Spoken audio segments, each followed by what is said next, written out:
Buen día para algunos, buenas tardes para otros. Le damos la bienvenida desde Uruguay, virtualmente, el Instituto de Derecho Canónico y Derecho Religioso Venerable Jacinto Vera. Contamos con la adhesión del Instituto de Derecho Eclesiástico, de la Facultad de Derecho Canónico de la Universidad Católica, Pontificia Universidad Católica Argentina, lo cual agradecemos mucho. Es un honor también. El tema que nos convoca es de interés de todos los que de alguna manera nos dedicamos a los temas de libertad religiosa.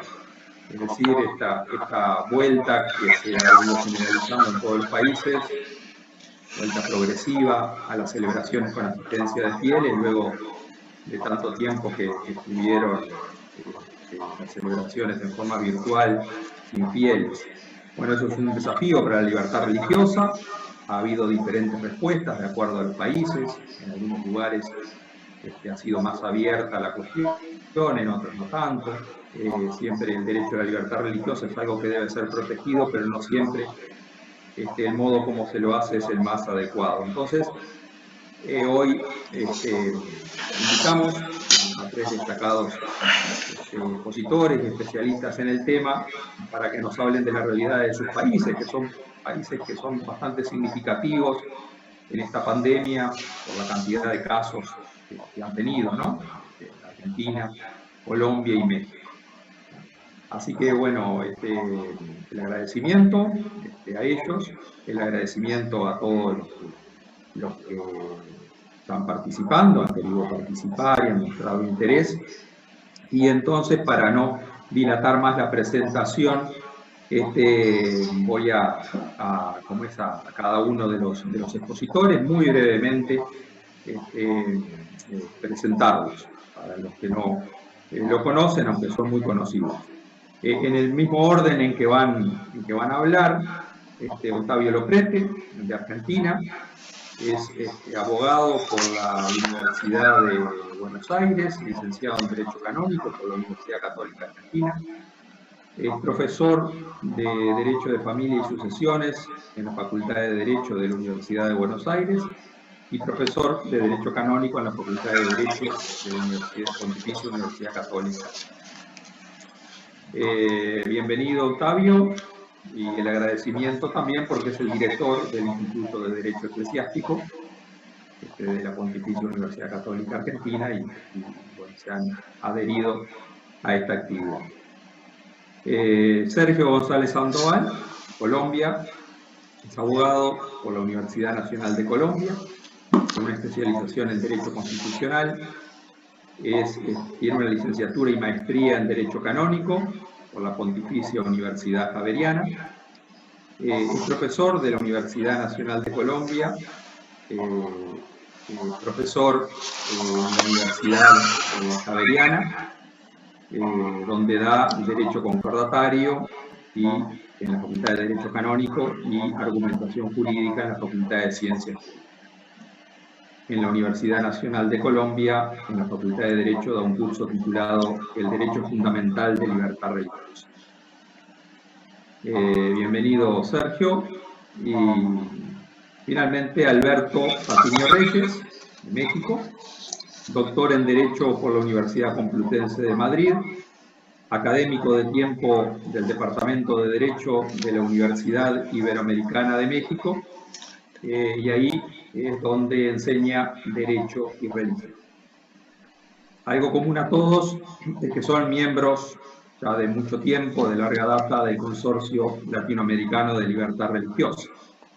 Así que son reconocidos especialistas en este ámbito. Así que, muy bien, nuevamente bienvenidos a todos. Y comenzamos entonces dándole la palabra a Octavio Loprete, luego Sergio González, finalmente Alberto Patiño, y luego abriremos un espacio de preguntas e intercambio. Octavio, adelante. Bien, buenos días a todos desde Buenos Aires. Esta también es una de las cosas nuevas que generó la pandemia. Estamos lejos, pero por otro lado lo digital nos permite, en cierto sentido, estar cerca y sentirnos unidos. Agradezco especialmente al padre Gabriel González Merlano, director del Instituto de Derecho Canónico y Derecho Religioso, por la invitación. Para mí es un honor estar acá por el hecho de compartir la actividad con amigos del Consorcio Latinoamericano de Libertad Religiosa y además por el ilustre nombre que lleva el instituto. La figura de Jacinto Vera descolla entre los obispos católicos latinoamericanos del siglo XIX. Fue un hombre íntegro que murió con fama de santidad y que tanto hizo por la Iglesia Católica de Uruguay, país tan querido. Pido a Gabriel que me avise 1 o 2 minutos antes que termine mi tiempo, por favor. Gracias. Bien, es una verdad incontrastable que la pandemia modificó nuestra forma de relacionarnos, de trabajar, de enseñar y aprender, hasta de disfrutar el ocio, quizás para siempre. Yo siempre digo que se nos adelantó una versión del futuro, ¿no? Evidentemente también la pandemia modificó la forma de vivir la fe. Esto es un gran desafío para las personas religiosas y también para las iglesias o comunidades y sus ministros. Hay que adaptarse al nuevo estado de cosas, sin dejar de denunciar cualquier decisión que implique un avance arbitrario hacia la libertad religiosa como derecho fundamental. Me voy a referir brevemente sobre las siguientes cuestiones, con especial referencia a mi país, Argentina. ¿Qué generó la pandemia en general con relación al factor religioso? ¿Cómo es la situación actual de la cuarentena en la Argentina? ¿Qué aspectos de la libertad religiosa no se limitaron? ¿Cuáles sí se limitaron? ¿Cuál fue la reacción de las confesiones religiosas? Y termino con la pregunta que nos convoca, si las celebraciones son una necesidad o un derecho. ¿Qué generó la pandemia a nivel personal y comunitario con relación al factor religioso? Voy a mencionar 3 aspectos. Las restricciones autoimpuestas, las restricciones fijadas por el poder estatal y los cambios en la práctica y en los modos de evangelizar. Sobre lo primero, lo que yo llamo autoimpuesto, quiero decir que gestionar con seriedad la pandemia es una exigencia para toda entidad religiosa que defienda la salud y la vida. Ello evidentemente genera restricciones de diferente tipo, que habrá que administrar de modo que la limitación a los fieles sea la menor posible. Lo que quiero expresar es que el tema que nos convoca no tiene que ver exclusivamente con la regulación estatal del factor religioso durante esta emergencia, sino que implica además la dirección de la misma desde el interno, tanto a partir de las posibilidades como desde la responsabilidad que provoca esta situación. Hablo de posibilidades porque no hace falta subrayar que la pandemia afectó y afecta al igual que a la sociedad en su conjunto, a las confesiones y a sus ministros. Pensemos a nivel mundial la cantidad de sacerdotes y ministros religiosos fallecidos. Por supuesto que en la Argentina, como en cada lugar, el coronavirus circula e infecta a todos y a todas. Hablo también desde la responsabilidad, porque las entidades están en el mundo, son parte de él, y le conciernen y preocupan todas las vicisitudes del mundo, con sus luces y sus sombras. Una iglesia, una comunidad o confesión religiosa debe acompañar toda medida estatal dirigida al cuidado de la salud y la vida, siempre que sea razonable y proporcional. Restricciones de la responsabilidad que exige el Estado sanitario han tomado todas las instituciones en el plano universal, suspendiéndose desde las catequesis con el Papa hasta las peregrinaciones a la Meca. Leo a modo de ejemplo un cartel en una parroquia católica cercana a mi casa, que debió cerrar a raíz de la pandemia. Querida comunidad, leo el cartel, queremos informar que el templo y la parroquia permanecerán cerrados hasta nuevo aviso, ya que los sacerdotes están cumpliendo con una cuarentena. Uno de ellos, el cura párroco, ha dado positivo para COVID. Por eso mismo los otros están aislados. Les iremos informando si tenemos alguna novedad. Las mismas continuarán siendo transmitidas por las redes sociales, las celebraciones. Bueno, ahí pide la bendición, etc.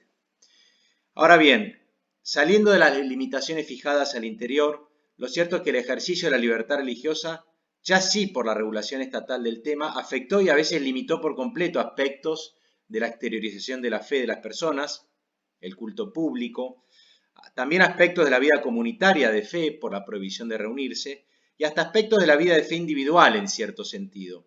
Me refiero al plano de la relación con el ministro religioso, a la recepción de los sacramentos y a la dirección espiritual, por ejemplo. En lo referente a los cambios en la práctica y en el modo de evangelizar, señalo algunos aspectos positivos.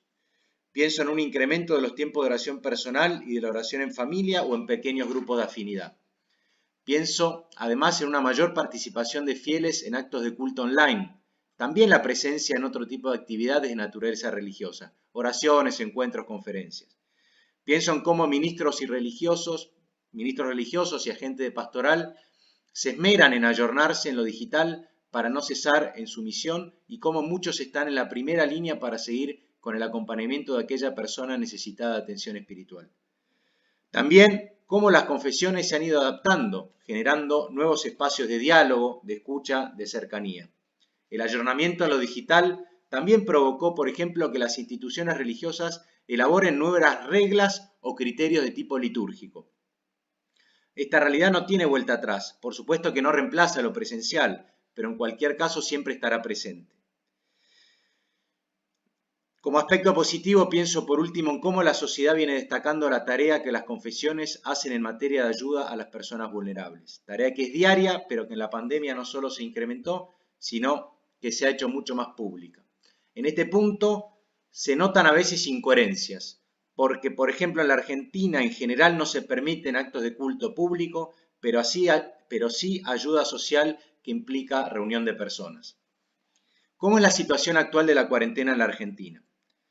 En primer lugar, quiero recordar que la Argentina es un país federal, son 24 diferentes jurisdicciones, como departamentos. Cada provincia y la ciudad de Buenos Aires tienen su constitución, sus propias leyes, su régimen de gobierno, que deben estar en armonía con la Constitución Nacional. Además, cada provincia tiene competencias no reservadas a la nación, por ejemplo, lo relativo a la educación y a la salud. De cualquier forma, el presidente es el jefe supremo de la nación y responsable político. También están las municipalidades, bueno, no voy a entrar ahora. Esto es muy valioso, los diferentes niveles de gobierno, pero no deja de generar confusiones. Una decisión a veces de un intendente no se condice, por ejemplo, con una decisión general de un gobernador. A veces las distintas competencias pueden contradecirse y provocar desconcierto en la gente. Ahora bien, en la Argentina, desde el 20 de marzo, estamos en cuarentena, llamada aislamiento social preventivo y obligatorio. En la actualidad la cuarentena rige hasta el 16 de agosto, o sea, se llegará a los 149 días seguidos. Hoy ya se está hablando que la próxima decisión es extenderla hasta el 30 de agosto. Por lo que se dice, se trata del confinamiento más extenso del mundo. Los argentinos nos tenemos que destacar, al menos por el modo en que se está llevando adelante. Por supuesto que no todo el país rige igual, pero la regla es la cuarentena. Se trabaja con fases que implican mayores o menores restricciones dependiendo del territorio. Bien, fundamentalmente la cuarentena implica la obligación de que permanezcamos en nuestras casas, prohibiéndose la circulación y la concurrencia a los lugares de trabajo. Solo se autorizan desplazamientos mínimos. Bueno, no voy a explicar ahora exactamente el tema. Sí, por supuesto, desde el principio se establecieron categorías de actividades esenciales. También, frente al reclamo de las propias confesiones religiosas, se autorizó el desplazamiento de ministros de culto a los efectos de brindar asistencia espiritual. Con el correr de los días, de las semanas, se fue ampliando el listado de actividades esenciales y permitiéndose, por ejemplo, las salidas recreativas con niños, etc. Y hoy en día ya, de nuevo, en diferentes jurisdicciones, se autorizan algunos trabajos, algunas aperturas de comercios, etc. En una provincia, San Juan, esta semana volvieron las clases presenciales en las escuelas en algunos niveles y bajo estrictos protocolos. Pero lo que sí quiero remarcar es que en Argentina estamos realmente viviendo una situación muy compleja. Yo siempre digo que a la cuarentena es fácil entrar, pero de la misma es muy difícil salir. De hecho, se ordena el pase de una fase a otra de mayor apertura, pero luego se vuelve atrás. Reconozco que no es sencillo gobernar con la presencia de un virus del que se sabe poco y nada, pero no estoy seguro que esta cuarentena tan larga y tan estricta como regla haya sido la mejor decisión. Siempre estamos esperando el pico de contagios que al principio estaba previsto para el mes de abril. Pienso que la mirada ha sido exclusivamente a partir de un criterio sanitarista parcial, sin atenderse otros aspectos sociales que no pueden soslayarse, desde un concepto de salud más integral, que implica aspectos de prevención, psicológicos o deportivos, hasta la cuestión económica, sin dejar de mencionar la dimensión de la fe. Leía estudios que daban cuenta del alto porcentaje de personas jóvenes con síntomas de depresión. Hoy en la Argentina creo que la palabra que más se utiliza, además de pandemia y cuarentena, es protocolo. Cada actividad o servicio debe llevar su protocolo, desde la apertura de tribunales hasta la realización de un deporte, pasando por la venta de productos hasta el ingreso a un templo. Y todo ello tratando de compatibilizar las normas nacionales, las provinciales y las municipales. La política partidaria, por su parte, está entrando en juego cada vez con más fuerza. Aquellos que proponen flexibilizar la cuarentena se los trata de antigobierno o casi de traidores a la patria. Aquellos que defienden las medidas se los endilga de estar destruyendo la economía y además generando efectos colaterales graves a futuro. Por ejemplo, en la salud de las personas, física y psíquica. No es sencillo encontrar puntos medios, de equilibrio, de razonabilidad. De cualquier forma, lo cierto es que el pueblo argentino en general viene cumpliendo razonablemente bien la cuarentena. Se notan, sin embargo, ya señales de cansancio, cada vez con más fuerza. Y a la par de que los números de infectados y muertos empiezan a crecer, paradójicamente la cuarentena se empieza a violar cada vez con mayor asiduidad. Hay situaciones de desobediencia frente a regulaciones tan estrictas, porque aparecen además arbitrariedades o inconsistencias. ¿Por qué al otro se le autoriza y a mí no? ¿Por qué se prohíbe mi actividad si conlleva bajísimo riesgo? ¿Son proporcionales al fin buscado las medidas tomadas? Bien, sobre la cuestión religiosa, recién el 15 de mayo se autorizaron, salvo para las zonas de mayor circulación, actividades individuales en templos y lugares de culto de cercanía, prohibiéndose en cualquier caso ceremonias con reunión de personas. Recién el 7 de junio se permiten eventos religiosos, llamémoslos actos de culto, en algunas jurisdicciones que cumplan ciertos parámetros y siempre con un máximo de 10 personas. Esto último también queda excluido los lugares de mayor circulación, como Buenos Aires y sus alrededores. La explosión de regulaciones llevó a algunas decisiones, a mi juicio, inapropiadas y que afectan la libertad religiosa.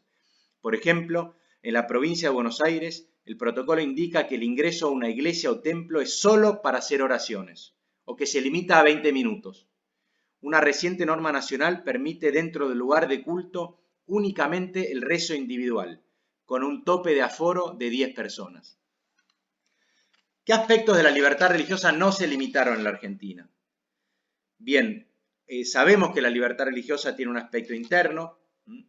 Evidentemente, todo lo que hace al aspecto interno no puede sufrir menoscabo. Tampoco lo que hace al culto o a las prácticas individuales, al menos todo lo que se realiza en el hogar.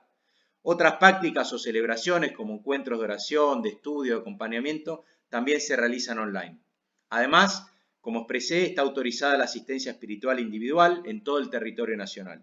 Esto desde el inicio de la cuarentena, reitero que fue por un reclamo que se hizo el mismo día del inicio, se concreta fuera de los templos, centros de salud, domicilios particulares y ya desde hace un tiempo en general también en los templos con protocolos de ingreso y permanencia. Otro aspecto que es parte de la libertad religiosa y que se viene ejerciendo con gran esmero es la tarea de ayuda social, caritativa, de solidaridad, que es también un modo de santificación. ¿Qué aspectos se limitaron? Básicamente los actos de culto público. Para los católicos, por ejemplo, las misas son online y además, salvo excepciones, no hay habilitación para celebrar sacramentos como el matrimonio o el bautismo, excepto urgencia. Para los evangélicos digo lo mismo respecto a las reuniones dominicales, ello sin perjuicio de la paulatina y limitada apertura en algunas jurisdicciones. Quiero decir igualmente que estos límites no afectan de manera igual a los fieles de todas las confesiones. El otro día escuchaba a un líder musulmán argentino quien expresaba que para ellos la prohibición de concurrir a la mezquita no conllevaba un problema grave, porque no era tan grande, al menos en su comunidad, la cultura de hacerlo, y nada les impedía seguir cumpliendo con los pilares del Islam, destacándose las oraciones diarias, la limosna y el ayuno. No sé si lo expresado refleja el sentir de todo el Islam, pero sí es cierto que para el fiel musulmán toda la tierra es una mezquita. Dicho en otras palabras, la mezquita es el lugar donde la persona se postra o pone la frente en el piso. Si bien es muy importante la oración comunitaria, su ausencia no implica que quede incompleto el ritual. No se exige en particular concurrir a la mezquita. Sobre cuál fue la reacción de las confesiones religiosas, no me quiero extender porque quedan pocos minutos. Sí decir que tuvieron en general una actitud de acompañamiento riguroso con las restricciones, inclusive a veces yendo más allá de lo normado. Por ejemplo, no estaba prohibida la apertura de los templos, pero lo cierto es que al principio gran cantidad de los mismos estaban cerrados. Sí hubo la declaración, digamos, más fuerte en contra de la normativa, se dio hace algunas semanas en la ciudad de Buenos Aires. Se manifestó allí la Iglesia Católica, la comunidad judía y la Iglesia Ortodoxa griega, que las costumbres y las expresiones religiosas de una gran mayoría del pueblo argentino no formaban parte de la escala de prioridades. Y hablaron de que toda esta cuestión no solo era una actividad esencial, sino vital para la población. Se preocuparon en decir que no se buscaban privilegios, pero que había que poner una mirada integral del ser humano. Menciono el último punto, si las celebraciones religiosas son una necesidad o un derecho. No tengo dudas de que la participación en una celebración religiosa es tanto una necesidad como un derecho, en una doble vertiente. Es una necesidad para las personas religiosas, para quienes el alma es tan importante como el cuerpo. No olvidemos que la religión, para quien la tiene, constituye, según Naciones Unidas, un elemento fundamental, o el elemento fundamental, agrego yo, de su concepción de la vida. Y la religión no es solo una creencia, un conjunto de verdades, es también un código de conductas morales y además implica un culto, tanto público como privado. Cuando me refiero a participación en una celebración religiosa, aludo a una participación física, que en rigor para ciertas iglesias o comunidades es el modo de participación real, para buscar un término. Sin ingresar en cuestiones teológicas, un minuto. De lo digital no se sigue ser parte en plenitud. Por supuesto que en una emergencia la asistencia física queda normalmente dispensada por las propias autoridades religiosas. Basta con que los fieles se asocien desde la fe y desde el deseo. Remarcando lo expuesto, en general la vida de fe nunca va a ser plena cuando queda limitada a actividades individuales o a escenarios digitales. Bien, bueno, decía que era una doble vertiente porque es una necesidad y un derecho para las personas, pero también para las confesiones religiosas. O sea, quiero manifestar, ya voy terminando, Gabriel, que es evidente que el Estado ostenta una obligación indelegable de proteger la salud y la vida de los ciudadanos, pero al hacerlo debe evitar que los otros derechos fundamentales sufran un deterioro arbitrario o irrazonable. En lo tocante a la libertad religiosa, por ejemplo, no es admisible que el Estado lesione la autonomía de las confesiones y determine qué tipo de celebraciones deben desarrollarse dentro de un templo. Carece de potestad para hacerlo. Una cosa es fijar parámetros sanitarios, otra es arrogarse decisiones privativas de cada culto. El Estado, al armonizar el orden público con la libertad religiosa, el orden público sanitario, debe tener a las iglesias o comunidades como aliadas, porque la experiencia demuestra la responsabilidad con que se manejan, el espíritu de colaboración que tienen, y además siempre es mejor tomar las decisiones sobre la base de acuerdos. En la Argentina, la dimensión religiosa de las personas se ha limitado con bastante rigor, sobre todo el culto público y la liturgia. Sé que es difícil gobernar, pero no veo motivo para no apelar al buen criterio de las instituciones y permitir celebraciones religiosas con fieles, aún en lugares con mayor circulación, siempre con la implementación de protocolos de actuación. 2 párrafos y termino. Insisto con algo. Considero que en estos 6 meses el gobierno argentino tuvo una mirada basada en un criterio sanitarista limitado, omitiendo que la salud como bien no se reduce a la ausencia de una afección o enfermedad, sino a un bienestar integral de cada persona. En esa integralidad está la psiquis, la parte afectiva y también la dimensión religiosa. Creo que la única decisión frente a la pandemia, la única respuesta bajo el argumento indiscutible de cuidar la vida, viene siendo el aislamiento obligatorio, sin tomar una perspectiva más amplia de las consecuencias de ello para las personas, para su vida, para sus sentimientos y para su relación con el Creador. Último párrafo. Ojalá que a futuro se preste mayor cuidado cuando se reglamente el ejercicio de la libertad religiosa. Es claro que ningún derecho es absoluto, pero también es claro que el Estado debe ser muy prudente a la hora de limitar derechos básicos. Debe guiarse por criterios objetivos de razonabilidad y proporcionalidad. En este caso, en todo aquello que involucra la fe de las personas y la tarea de las instituciones. Muchas gracias por la invitación y por escucharme. Bueno, muchas gracias, Octavio, por la muy buena exposición y porque respetó el tiempo, 20 minutos justos. Así que muy bueno. Gracias. Empezamos bien. Bueno, le damos la palabra a Sergio González Sandoval, entonces, Colombia.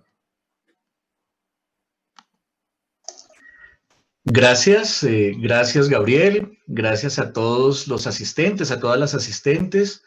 Un saludo muy especial para el Instituto de Derecho Canónico y Derecho Religioso y para el Instituto de Derecho Eclesiástico de la Facultad de Derecho Canónico de la UCA. Me siento honrado por esta invitación y antes de entrar en materia, lo que tengo que decir es, aprovechando que la exposición de Octavio quedó grabada, en el futuro bastaría con que la palabra Argentina la sustituyan por Colombia y es lo mismo, es la misma exposición.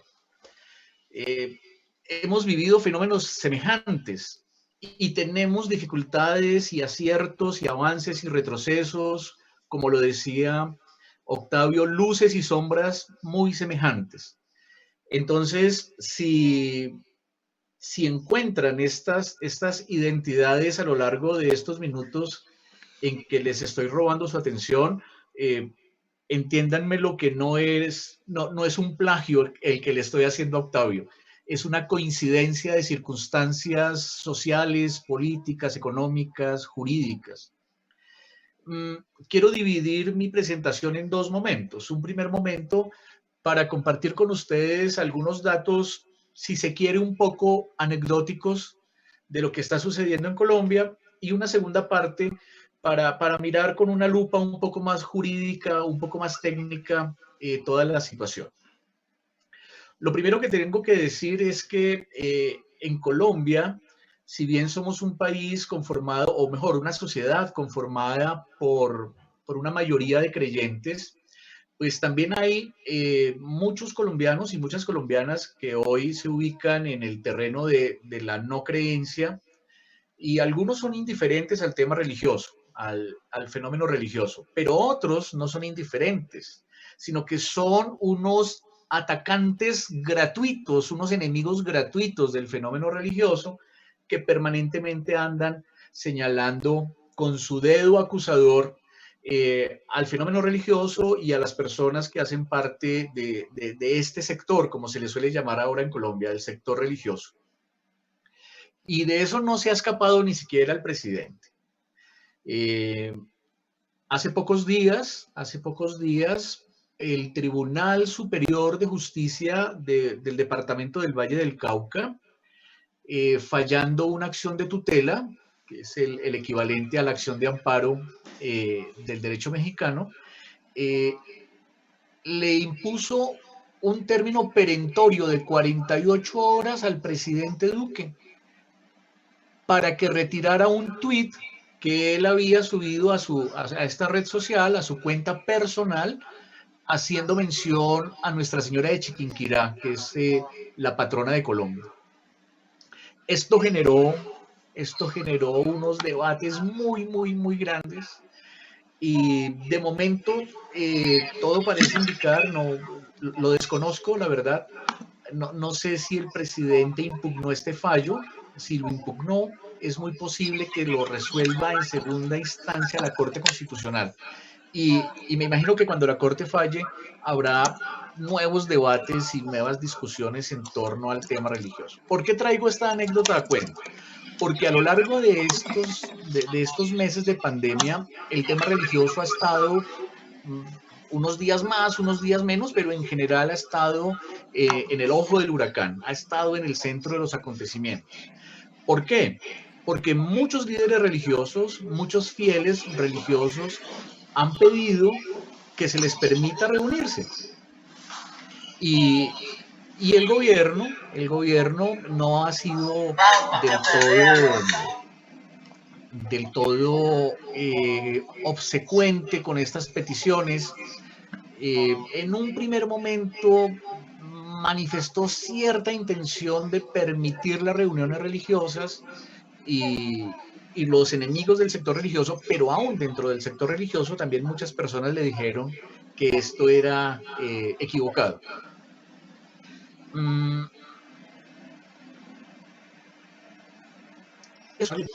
Que la alcaldesa de Bogotá, que a mi juicio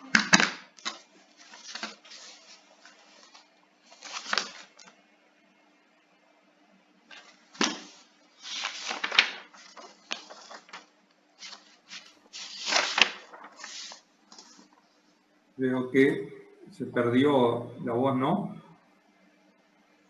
Se cortó.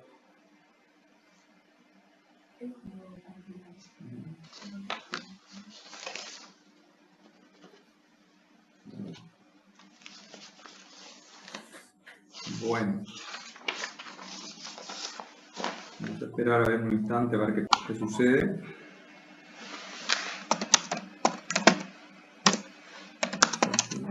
Se salió. Sí. Vamos a esperar un instante.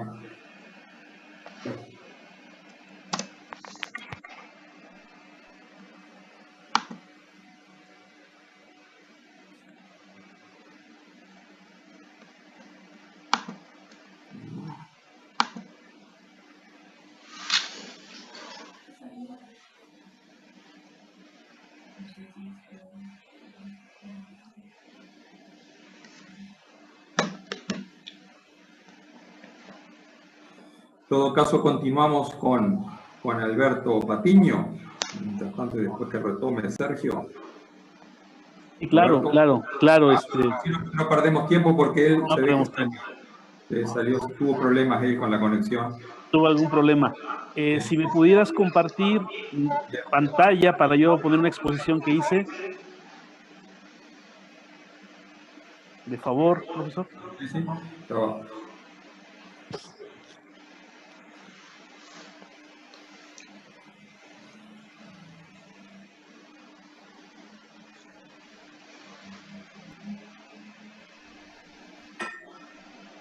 Bueno, volvió Sergio, está volviendo, ¿eh? Bueno, está volviendo. Un momentito. Ya estoy, lo lamento.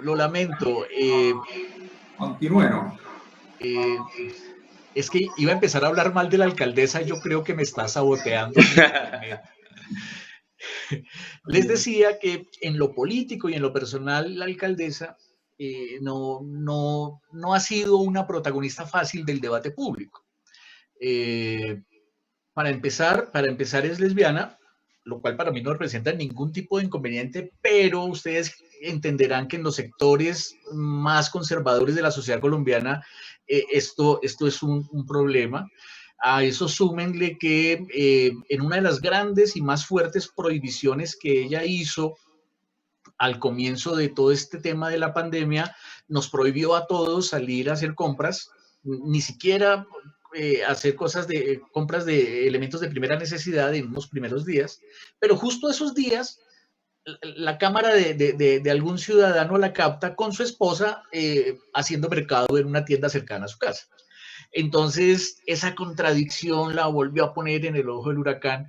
Y en lo que tiene que ver con nuestro tema, en su momento de candidata, fue siempre muy agria, muy despectiva y muy atrabiliaria frente al tema religioso.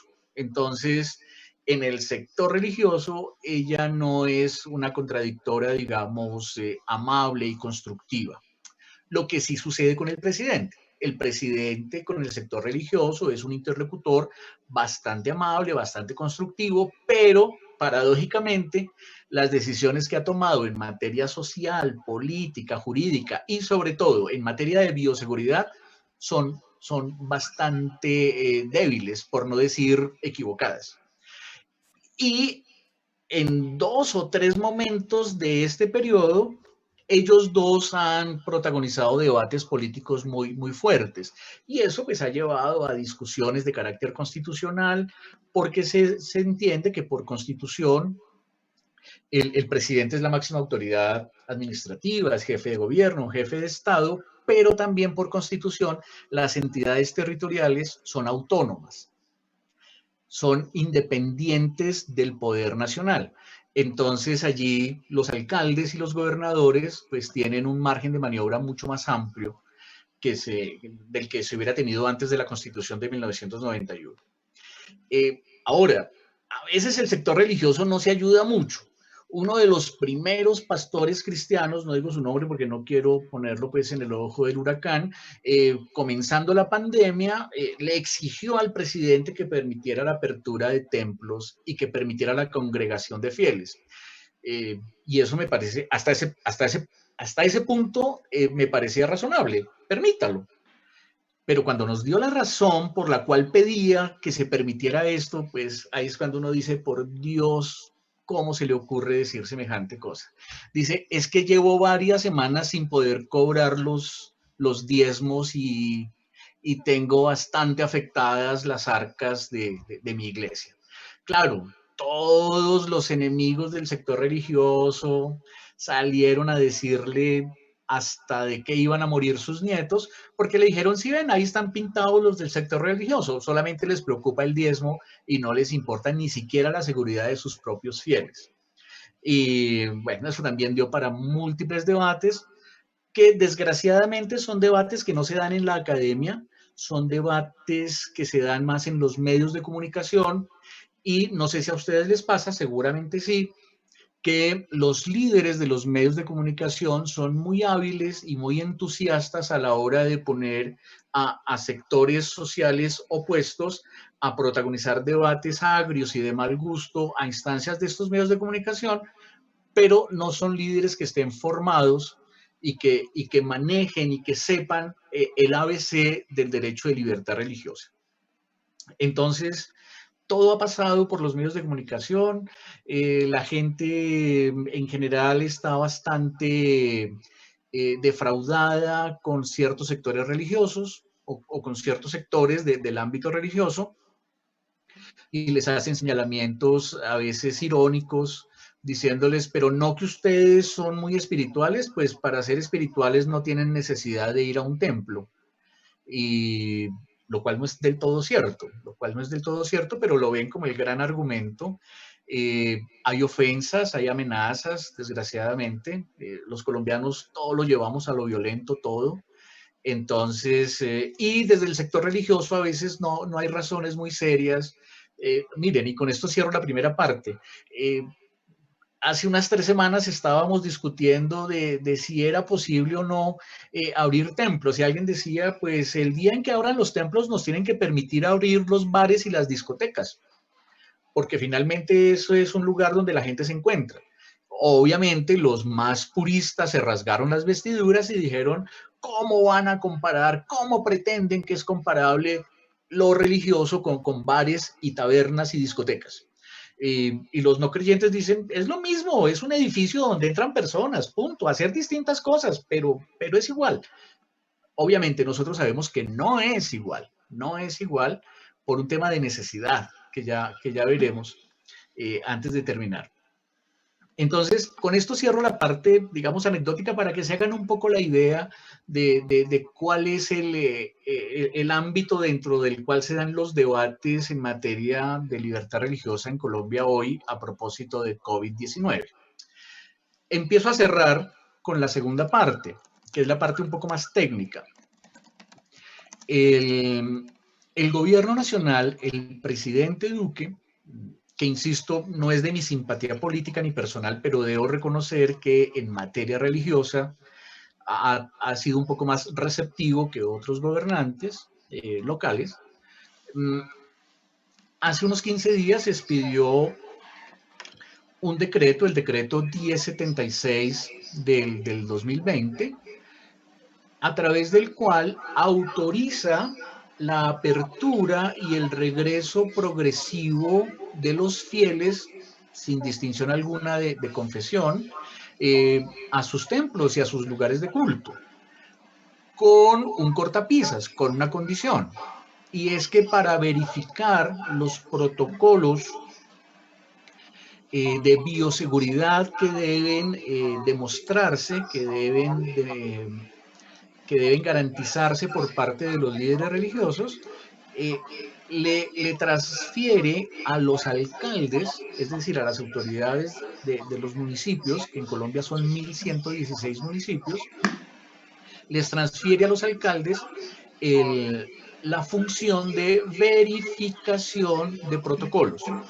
bajo el entendido de que cuando un líder religioso demuestre que puede garantizar estos protocolos de bioseguridad, entonces el alcalde de cada municipio autorizará a la respectiva confesión religiosa para que retorne a los templos, para que pueda tener una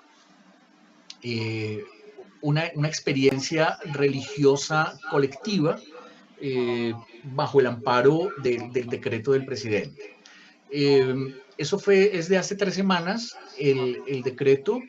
La Dirección de Asuntos Religiosos del Gobierno Nacional, que depende directamente del presidente, algunos de ustedes conocen a la señora Lorena Ríos, que es la funcionaria que hoy es la directora de Asuntos Religiosos.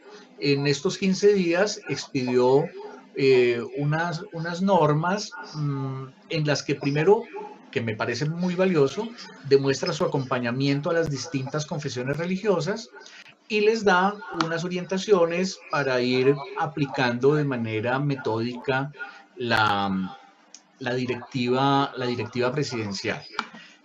Preparándome para esta conversación, les escribí hace unos 2 o 3 días a mis contactos que tengo en el sector religioso y particularmente a mis estudiantes de la maestría de Derecho Canónico, que el 95% de ellos son sacerdotes, algunos párrocos, algunos están en zonas de misiones, preguntándoles cómo estaba funcionando esto en sus respectivos municipios. El balance es todavía negativo. Los alcaldes son conscientes de que son ellos los que deben verificar los protocolos que les presenten los líderes religiosos. Sé del municipio de Neiva, la capital del departamento del Huila, donde desde hace una semana y media se está permitiendo el acceso a los templos bajo la condición de que nunca haya más de 50 personas en un mismo templo. Por temas de bioseguridad, digamos, ese es como el criterio principal del protocolo de bioseguridad.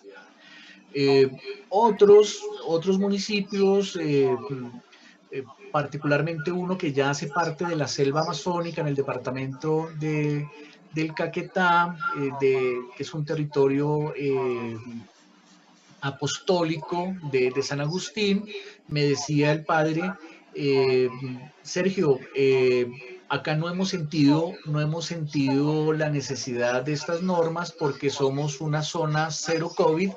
Entonces lo que hemos hecho es procurar evitar multitudes dentro de los templos, pero hemos seguido administrando sacramentos, hemos seguido oficiando las misas porque no tenemos COVID. Entonces el alcalde no ha visto la necesidad de hacer mayores exigencias. Y así uno podría ir revisando uno por uno los 1.116 municipios en Colombia y seguramente encontrará fenómenos diferentes. En las grandes ciudades esto no es posible. En Bogotá hoy es 12, pasado mañana termina una fase que se ha conocido como cuarentena estricta para 3 localidades, de la cual una de las localidades, Barrios Unidos, es en la que yo resido, pero el viernes comenzarán otras 3 localidades cuarentena estricta, entonces es muy difícil que se pueda tener un mismo criterio para una ciudad tan gigantesca que sea aplicable a todas las distintas localidades. Ahora, los obispos, en el caso de la Iglesia Católica, los obispos han sido los interlocutores más directos con los alcaldes, sobre todo en las grandes ciudades. Hay un protocolo uniforme, digamos mínimo, básico, que adoptó la conferencia episcopal, se la hizo llegar a todos los obispos esta protocolización, y con base en eso les dijo: hagan los ajustes propios de sus circunstancias y preséntenselo así a sus alcaldes.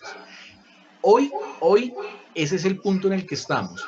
La mayoría de los alcaldes están evaluando el protocolo presentado por sus obispos o por los párrocos, y también por los líderes de otras confesiones religiosas, para ojalá autorizar la celebración pública de actos religiosos. Me queda 1 minuto y 7 segundos, descontando el tiempo que estuve fuera del aire, y lo quiero usar para responder a la pregunta: ¿necesidad o derecho?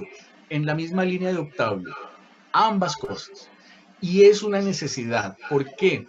Porque a diferencia de otros derechos, el derecho de libertad religiosa es hexadimensional. Es decir, que se manifiesta en 6 dimensiones distintas, pero no separadas ni aisladas unas de otras, sino que se integran. Se ejerce el derecho de libertad religiosa en lo público y en lo privado, en lo individual y en lo colectivo, en el fuero interno y en el fuero externo. Ahí están nuestras 6 dimensiones, y ellas interactúan entre sí. Entonces, desde lo más profundo de mi ser, que sería lo interno y lo privado, hay una fuerza que me empuja a encontrarme con otros para celebrar la fe que compartimos. Y esa es una necesidad que subyace, que brota, que emana de la libertad religiosa, y que por lo tanto no es comparable con irme a un bar a tomarme unos tragos, porque esa no es una necesidad que me imponga mi misma naturaleza. Eso se llama vicio, eso se llama vicio. Entonces, sí es una necesidad que hace parte del derecho, y el Estado está obligado a protegérmela. Muchas gracias por la atención. Discúlpenme, por favor, la interrupción. No fue culpa mía, seguramente de la alcaldesa. Bueno, muchas gracias, Sergio. Te disculpamos y la culpamos a ella entonces. Por la muy buena exposición, también muy clara, sobre Colombia, y por haber respetado el tiempo también, a rajatabla. Así que, bueno, vamos finalmente a Alberto Patiño, que nos va a hablar de la realidad de México. Muchísimas gracias, profesor Gabriel. Gracias. No sé si ya pueda compartir la presentación, ¿tú me dices? Ya está compartida. Ya está. Voy a compartirles una presentación. Espero. Dice que el anfitrión inhabilitó la función de compartir las pantallas de participantes. Bueno, antes de este problema técnico, agradecer también al profesor Gabriel González Merlano por la invitación a participar de esta sesión. Y ya está ahí. Y a mis colegas profesores Octavio Loprete, Sergio González, que si bien es cierto, las 2 exposiciones que me antecedieron fueron estupendas, magníficas, yo me atrevería a decir, pues ahora que digo, vean a Argentina y vean a Colombia, porque parece que estamos haciendo una calca de lo mismo. Con esto me doy cuenta que del Río Bravo para abajo, pues creo que estamos cortados con la misma tijera. Además de felicitarlos a ambos por su brillante exposición, pues yo trataré de ceñirme desde luego al tiempo que me dio el organizador de este evento, para hablar del progresivo retorno de las celebraciones religiosas con asistencia de fieles, en el caso mexicano, dar algunas pinceladas, algunos ejemplos de dónde estamos en este progresivo retorno, y para al final intentar dar una respuesta a si es un derecho o una necesidad. No sé si me escuchen y si se ve la pantalla, profesor Gabriel. Todo perfecto. Okay. Sí, se ve perfecto, se ve perfecto, Alberto, continúa. Muy bien. Entonces, intentaré hablar del caso mexicano drásticamente ahora, algunos datos del pésimo manejo de la pandemia por parte del gobierno federal. Nosotros somos una federación compuesta de 32 estados. Ya el Distrito Federal no existe más, ahora también tiene la categoría jurídica de entidad federativa, de estado. Y si algo ha caracterizado a esta administración federal que nos que nos gobierna es el pésimo manejo de la pandemia. Estamos al día de ayer, hace escasas 12 horas, 14 horas que copié esta información, en el tercer lugar en cuanto al número de fallecidos. Según las cifras oficiales, hay, pónganle aquí, 54,000 muertos ya, o más lo que se hayan acumulado en las 14, 15 horas que copié este dato. Estamos en tercer lugar en cuanto a fallecidos por COVID-19, solamente detrás de Estados Unidos y de Brasil. Estados Unidos tiene 3 veces más población que México y Brasil el doble. Y quizá lo que nos une con estos dos países más, pues tenemos gobiernos que se han caracterizado un poco por el populismo, o mucho por el populismo, en cuanto al manejo de esta pandemia. Acá nosotros tenemos un presidente que en su afán populista sacaba unas imágenes pequeñas del Sagrado Corazón de Jesús y decía que con esas imágenes el COVID-19 no nos iba a hacer nada a los mexicanos porque teníamos esa protección divina. Un poco en tono de chascarrillo, de burla, de sorna, pero la realidad es que al día de hoy, según las cifras oficiales, tenemos ya cerca de 54,000 muertos. Los expertos, personas que han hecho otras mediciones con base en cálculos científicos, que no los pude conseguir, hablan de que esta cifra habrá que multiplicarla por 3 para indicarnos el número de fallecidos reales que tenemos al día de hoy. Entonces, como pueden ver, las cifras no son nada alentadoras, no son nada halagüeñas. Por el contrario, el número de aumentos y de contagios está creciendo considerablemente. Las personas ya están haciendo actividades de trabajo. Somos un país que no se pudo permitir 4 meses de confinamiento. Afortunadamente, ya después de muchos fallecidos, la gente está tomando conciencia de uso, por ejemplo, como le llaman los argentinos, el barbijo, nosotros decimos el cubreboca, la mascarilla, como dicen los españoles, de usarla, de portarla cuando uno sale a las calles, en lugares públicos o cerrados, que es una medida para tratar de disminuir este número de muertes que tristemente nos coloca en el top 10 de los países con más fallecidos. El progreso retorno a las celebraciones religiosas con fieles, igual, creo que somos una copia también de Colombia en el aspecto que decía Sergio.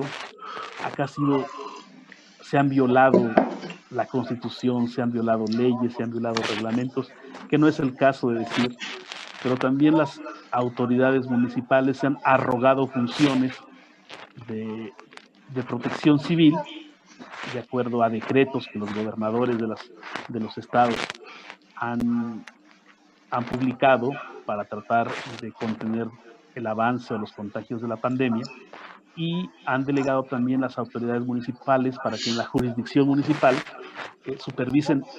El argumento es protección civil. El cierre, acá se ordenó el cierre, la suspensión incluso de cultos y el cierre de templos en aras de salvaguarda del interés de los elementos de protección civil. Voy a referirme a un caso muy específico que sucedió en una ciudad que se llama Irapuato, Guanajuato, en el centro de México, en uno de los estados clasificados por el Instituto Nacional de Estadística, Geografía e Informática como el más católico de México. En esta ciudad, en Irapuato, Guanajuato, el 19 de junio, el obispo local celebró una misa en honor del Sagrado Corazón de Jesús en un templo consagrado a esta vocación, con las debidas precauciones y observando eso también de los protocolos, que también es una palabra nueva acá y que ya nos estamos acostumbrando a ella, parafraseando a Octavio Lopretti, también hay protocolos ya para todo, siguiendo los protocolos de higiene, de sana distancia, ven a las personas con su mascarilla entrando al templo. Autoridades municipales del área de protección civil y fiscalización, acompañados con elementos de la fuerza pública, irrumpieron el templo con la intención de suspender la misa que estaba celebrando el obispo de esta localidad con muy pocos fieles, en este templo con muy pocos fieles. Amenazaron al obispo y a los feligreses de que desistieran de volver a celebrar misas, ya que la autoridad municipal había dado la orden de que fueran suspendidas.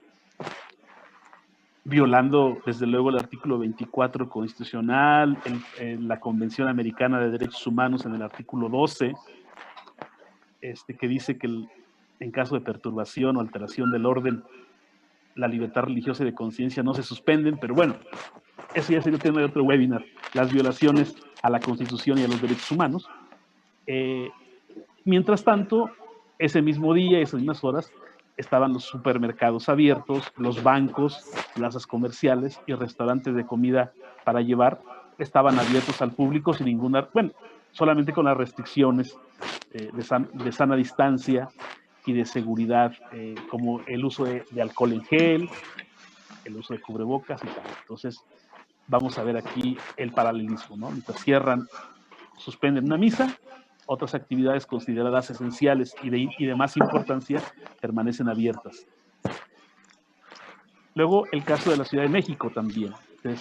La Ciudad de México es, bueno, la entidad, junto con el área metropolitana, más poblada del país.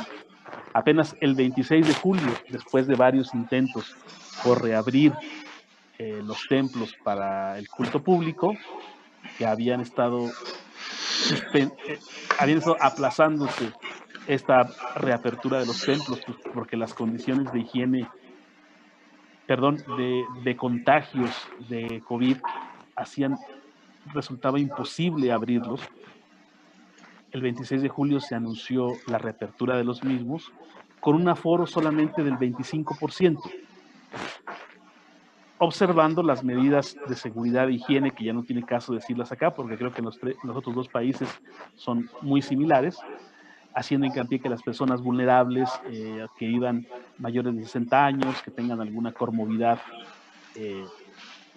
desistan de ir a estas celebraciones religiosas, al igual que las mujeres embarazadas y los niños y niñas. Me llamó la atención que la condición de la autoridad, de la jefa de gobierno de la Ciudad de México, fue que las misas no pueden durar más de 30 minutos. O sea, ya la jefa de gobierno se arroga estas facultades de las que nos hablaba Octavio Loprete para decidir de qué manera se va a llevar a cabo el culto ahora con la vuelta a la nueva normalidad. Mientras tanto, el día de hoy, justamente el día de hoy en la Ciudad de México, reabren las salas de cine. Y yo aquí lanzo una pregunta. ¿También las películas tendrán que durar menos de media hora? En las salas de cine, desde luego que también se van a llevar a cabo las medidas de sana distancia y todo, pero no se ha restringido que se corte la película a la mitad. Entonces, se me hace una medida desproporcionada, carente de razones incluso. Mientras esto pasaba en la Ciudad de México, en cuanto a la reapertura de cultos, también a partir de julio se permite con un aforo de 30% para interior y 40% para espacios exteriores, la reapertura de restaurantes, de centros comerciales con un límite de aforo de 30% de su capacidad, lo que conocen ustedes como shopping, centros comerciales o plazas comerciales le llamamos nosotros. Y a partir del 30 de julio se reabrieron en la Ciudad de México salones de belleza, peluquerías, estéticas, con un aforo de 30% de su capacidad. Entonces le dan más aforo a un salón de belleza, a un restaurante y a un centro comercial que a un templo. Esto nos da un indicativo de lo que el gobierno de la Ciudad de México considera una actividad esencial y prioritaria, de las que no considera actividades esenciales y prioritarias. En otro estado, voy a poner nada más pinceladas de algunos estados, es imposible darles los 32 estados, el estado de Sonora me llamó la atención que también con esta vuelta a la normalidad, a la reapertura de los templos, se permite con un aforo de 50% de su capacidad y también establece que la duración de la celebración sea breve y no exceda de 60 minutos. Entonces, ahora también la autoridad estatal en Sonora se arroga esa facultad de decidir de que la duración de una misa, por ejemplo, de una celebración religiosa. Sin embargo, que también en Sonora los cines reabrieron al 50% de su capacidad, sin restricción de horario de películas. Los auditorios y centros de convenciones reabrieron al 50% de su capacidad, sin restricción de horario en cuanto a los eventos que se van a desarrollar ahí. Los spas, salones de belleza, estéticas y barberías también no pueden exceder de 10 personas en el mismo lugar, pero sin límite de horario. O sea, sin límite de horario de las personas que están ahí. Hay un horario de apertura y de cierre de estos establecimientos comerciales. Los supermercados solo pueden limitar el número de personas que ingresan al mismo tiempo. Se ha hecho ya habitual que solamente puede acceder una persona por familia a estos centros comerciales. En Nuevo León, otro estado importante, cuya capital Monterrey, es también sede arzobispal, y el actual presidente de la Confederación del Episcopado Mexicano es el arzobispo de Monterrey, Nuevo León. Apenas el 6 de agosto, el secretario de Salud de Nuevo León anunció las acciones de mitigación para reducir la movilidad en combate al COVID-19, porque volvieron los contagios y las muertes a darse en cantidad mayor en Nuevo León. Entonces, la reapertura de cultos a partir de ese día, solo entre semana, solo se permite la reapertura de los cultos entre semana, de lunes a viernes, de 5 de la mañana a 23 horas, hasta con una capacidad de aforo de 20% de asistentes en los templos. Y con todas las medidas sanitarias y de seguridad, recomendando a las personas vulnerables, como de la tercera edad, y a los niños, prohibirles el ingreso a los mismos.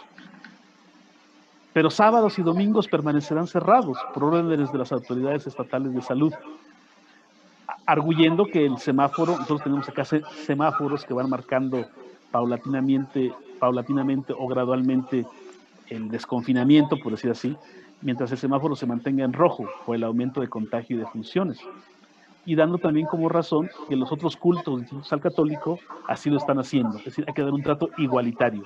Si las demás confesiones religiosas no abren sábados y domingos, pues también la mayoritaria que se aguante y que se sujete, se ciña a no abrir sábados y domingos, lo cual se me hace una evidente contradicción, porque las celebraciones de culto católico por antonomasia pues son los domingos. Sin embargo, en Nuevo León también hay una contradicción, porque hay otras actividades a las que se les considera prioritarias y esenciales. Por ejemplo, hoteles. Los hoteles tienen un tratamiento distinto al de los templos. Estos pueden abrir todos los días con una capacidad de aforo de 25%, excepto en áreas de uso común, gimnasios, albercas, las cuales deben permanecer cerrados.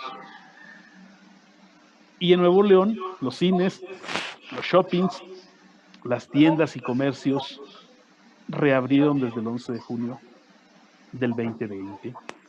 Entonces, hay una contradicción de actividades a las que se restringe, a las que se limita, y otras a las que se les da mayor posibilidad de ser llevadas a cabo.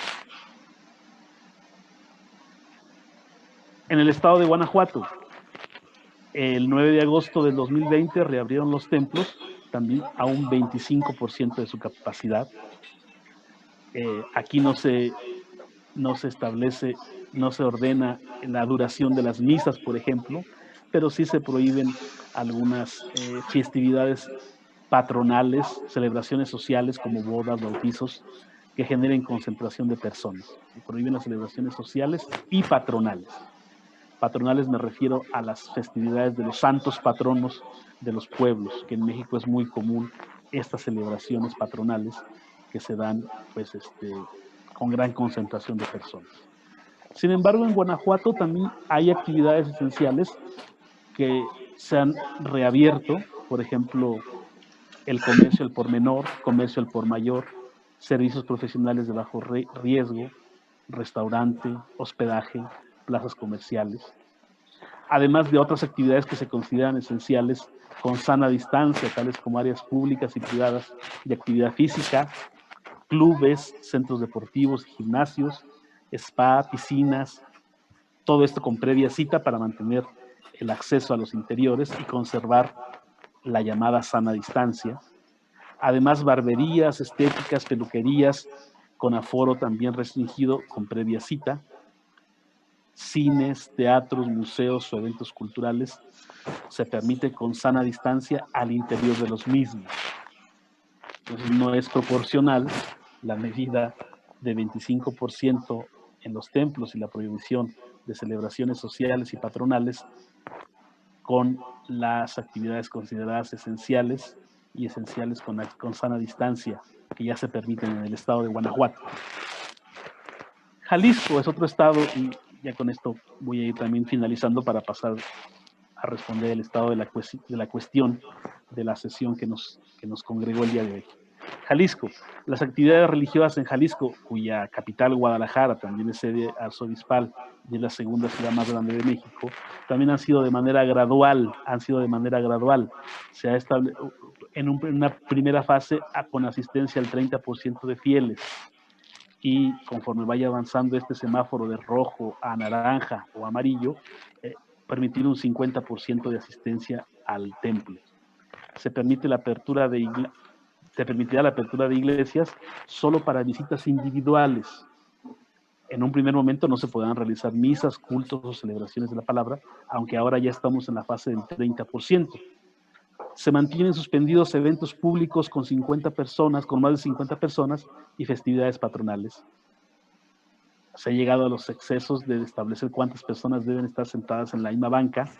Dice que no permitir más de 4 personas en la misma banca, salvo que se trate de la misma familia.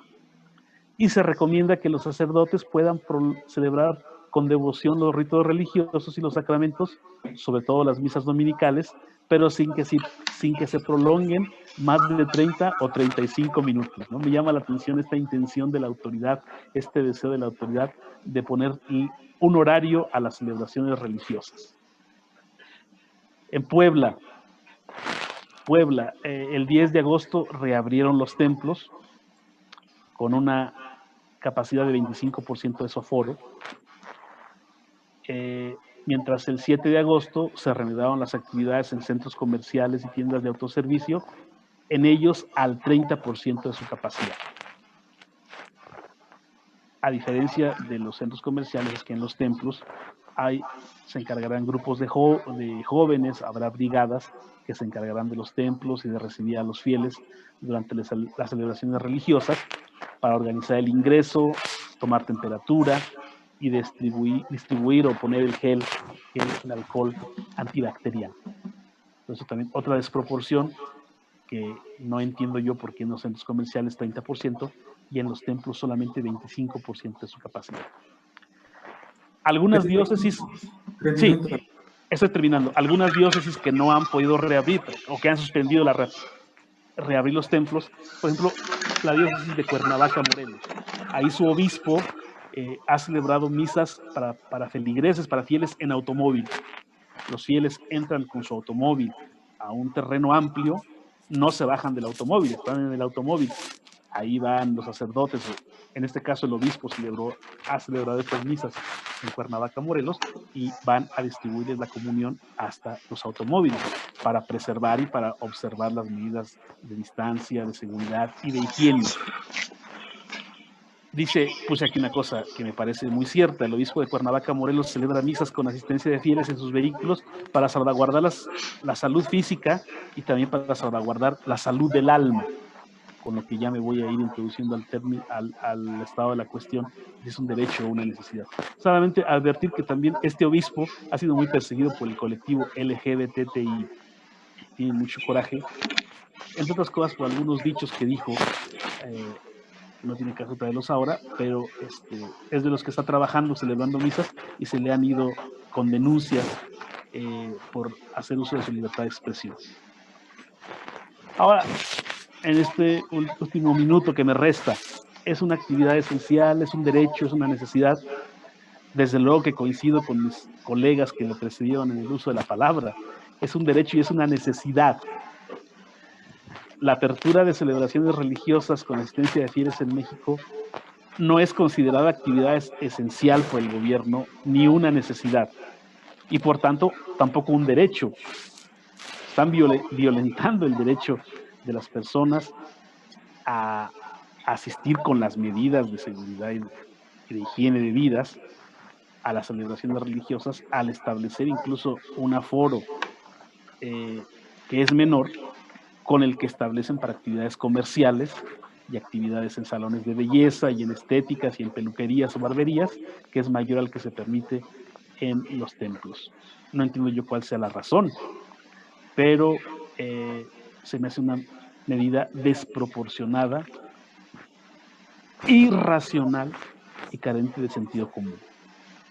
Más bien, una característica de estas medidas de la autoridad, tanto estatal y municipal, ha sido dar una concesión para participar de las celebraciones religiosas con las condiciones y limitaciones impuestas por dichas autoridades. En México ahora la constante es que por encima de la libertad religiosa están actividades consideradas esenciales como centros comerciales, salones de belleza, salas de cine, restaurantes, bancos, tiendas de autoservicio, gimnasios, centros deportivos, auditorios, centros de convenciones. Creo que con eso termino para ajustarme rigurosamente al tiempo, que no es el término de las celebraciones religiosas que pone la autoridad mexicana, pero sí del coordinador de este webinar. Muchísimas gracias. Estoy a su disposición si hay alguna pregunta o duda. Muy bien, también Alberto se ciñó al tiempo. Bueno, agradecemos a las tres excelentes ponencias que tuvimos. Es evidente que las realidades son muy similares en América Latina, pero ahora abrimos brevemente un espacio para si alguien quiere realizar un comentario, pero que sea muy concreto, muy breve, ¿no? O alguna pregunta, especialmente alguna pregunta a los expositores. Juan. Sí, gracias. Una pregunta, sobre todo a Alberto y a Sergio. A Octavio no se la hago porque ya sé lo que pasa en la Argentina. ¿Qué con la asistencia religiosa a los enfermos, los moribundos en lugares de internación? En México y en Colombia. ¿Restricciones, qué limitaciones hay? ¿Si pueden los ministros de culto acceder? Y el segundo tema, vinculado con esto, y entre los funerales, si hay alguna limitación, no tanto a la asistencia de gente, sino al cumplimiento de los ritos mortuorios que algunas religiosas pueden tener como importantes. No sé si Sergio, por el orden de países, ¿ya? Alberto. Tan amable, Alberto, gracias.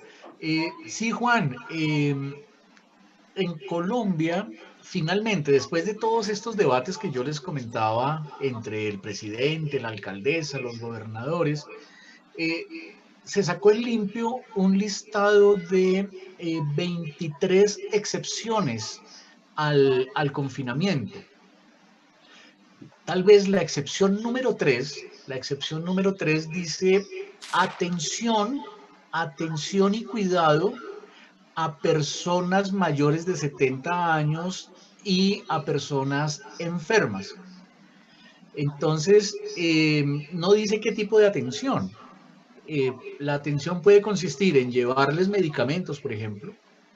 La atención puede consistir en llevarles víveres o puede consistir en una atención espiritual. Eso tiene unos cortapisas, ¿no? Y es que en el caso de los lugares de internación, el criterio es que si la persona no está enferma de COVID-19, lo ideal es que no esté en un lugar de internación. Que eso también es crítico, porque puede haber una persona, no sé, con apendicitis y entonces el hecho de que lo admitan en una clínica o en un hospital es más bien difícil. Pero bueno, esa es como una excepción a la excepción y ahí hay una cadena, digamos, casi que infinita de alternativas. Si está la persona en su lugar de residencia, recluida por su avanzada edad, por su estado de salud, puede recibir atención de tipo médico, de tipo humanitario y de tipo espiritual, sin restricciones distintas a las de, pues no va a ir el sacerdote con 10 monaguillos a visitar a un enfermo, pues va el sacerdote solo a prestarle el servicio espiritual que requiere esta persona. No es muy amplia, no es muy amplio el margen de maniobra para el ingreso de líderes religiosos a hospitales y clínicas con el propósito de prestar atención espiritual, justamente porque se quiere evitar que el líder religioso o las personas que visiten a estos enfermos terminen contagiadas por COVID-19. No hay un censo oficial, pero las cifras que se manejan, digamos, extraoficialmente, hablan de 95% de ocupación COVID. ¿Qué significa? Que por cada 100 personas que están hospitalizadas, 95 lo están por COVID. Entonces, eso demuestra que los centros hospitalarios son un foco muy, muy fuerte de contagio, y si bien no se les ha negado la posibilidad de recibir atención espiritual, sí se les recomienda a los líderes religiosos que por su propia seguridad y para que no se conviertan en un factor de contagio, se abstengan de hacer visitas personales. Ahora, estos canales como YouTube, FaceTime o Facebook Live han servido, no siempre es posible, han servido, por ejemplo, para la celebración de misas y otros ritos, otros actos litúrgicos. Pero ya, por ejemplo, escuchar en confesión, eh, imponer los santos óleos que requieren una cercanía física más directa, se ha permitido, con las restricciones que mencionaba antes, en los templos o en los lugares de culto, pero no necesariamente en los centros de internación por razones de salud. Cárceles. En los primeros días tuvimos en la cárcel de Villavicencio un pico como del 75% de los internos se vieron infectados por COVID, y las autoridades penitenciarias dijeron 0 visitas ni de familiares, ni de abogados, ni de líderes espirituales para prestar atención religiosa a los reclusos, a las reclusas. Porque en un principio fueron unos de los focos más notorios de COVID. Entonces, esos sí están en este momento prohibidos. Voy a pedir muy escueta las respuestas porque tenemos varias preguntas. ¿Ah? Perdón. No, está bien. Así todos pueden participar. Alberto. Bueno, yo rápidamente, en los hospitales públicos del país, en algunos hospitales públicos, hasta donde yo tengo conocimiento, las diócesis, es el caso de la mía, donde yo vivo actualmente, la diócesis de Celaya, y de otras diócesis más, se organizaron para tener sacerdotes que llevaran asistencia espiritual a los enfermos de COVID. Entonces se diseñó todo un protocolo para que estos sacerdotes vistieran unos trajes especiales, observaran unas medidas de seguridad muy rigurosas para poder atender espiritualmente a los pacientes de COVID. Respecto a los ritos mortuorios, en un primer momento, por ejemplo, en la Ciudad de México, se prohibieron los funerales, se establecía la cremación o incineración obligatoria de los fallecidos por COVID y se ordenaba a las familias que sepultaran o las cenizas, que se las llevaran o que sepultaran el cuerpo. Si era una medida la cremación y no era posible la cremación, que sepultaran el cuerpo sin ningún funeral, sin ningún rito de nada. Esto fue motivo de una gran controversia ante la opinión pública. Después el gobierno federal emitió unos lineamientos para el tratamiento de cadáveres y estableció, curiosamente, el gobierno federal la posibilidad de que se pudieran observar funerales y ritos de acuerdo a las convicciones religiosas de las personas, con unas restricciones de horario, por ejemplo, no más de 4 horas la velación y una cantidad limitada de asistentes al funeral, a los responsos al funeral, para evitar la propagación de los contagios en esos momentos. Y actualmente ya hay más flexibilidad para llevar a cabo los funerales, y los ritos de acuerdo a las convicciones religiosas, los ritos mortuorios o fúnebres de las personas. Bien, Diana Bello. Había levantado la mano. Sí, buenas tardes. Muchas gracias por todas las participaciones. La verdad estuvieron excelentes. Yo quisiera hacerle una pregunta al doctor Patiño Reyes. Debido a que sabemos que existen pues medidas desproporcionales en diferentes, bueno, en los diferentes estados que hay en México sobre las aperturas de los pues de diferentes religiones para que puedan tener sus cultos de manera colectiva. ¿Usted cree que las medidas que ha tomado, por ejemplo, en el país de Colombia, sobre estar vigilando en cada municipio cuáles son aquellas religiones que podrían llevar a cabo sus cultos, cree que en México pudiera existir, que hubiera esa medida de que por cada municipio se fueran vigilando cada religión, que sí pudiera tener una reapertura nuevamente colectiva para tener su libertad de religión aquí en México? Bueno, rápidamente, los alcaldes, los presidentes municipales no son autoridad sanitaria. En México los gobernadores son autoridad sanitaria de acuerdo a la Ley General de Salud. Entonces los gobernadores han emitido acuerdos o decretos para prevenir el contagio de pandemia, y yo decía que argumentando también medidas de protección civil, se ordenaba el cierre de los templos para evitar esos contagios, y delegan en los ayuntamientos o en los municipios, sobre todo, la posibilidad de que estos ejecuten el cierre de templos para evitar contagios. Entonces ha sido una medida desproporcionada, porque los alcaldes que constitucionalmente no tienen facultad de hacer ese tipo de cosas, por acuerdo del gobernador del estado, que muchas veces el acuerdo tampoco tiene el visto bueno de la legislatura local, por eso decía yo que hay una serie de violaciones a los derechos humanos, terminan delegando en el jefe del ayuntamiento, en el alcalde o el presidente municipal, la posibilidad de que se ordene el cierre de templos para evitar contagios. Entonces, la autoridad municipal, como sucedió en Irapuato, Guanajuato, ve que hay una celebración de una misa católica y mandan a la fuerza pública a que suspenda esa actividad. Entonces, para mí es una medida desproporcionada. Ya se está dando en muchos estados, por ejemplo, Querétaro, en el estado de Guanajuato mismo, hasta donde yo tengo conocimiento, y en algunos otros municipios de Durango, por ejemplo, y creo que ha sido una constante en la mayoría de los estados del país que los gobernadores deleguen en los presidentes municipales esa facultad de fiscalizar o de cerrar templos para evitar los contagios. Bien, Horacio Bermúdez le pregunta a Sergio González, ¿cuál fue el fundamento normativo del fallo del Tribunal de Cauca y cuál se supone que será el criterio de la Corte Suprema en caso de que se llegue a esta instancia? Gracias, Horacio, te saludo. El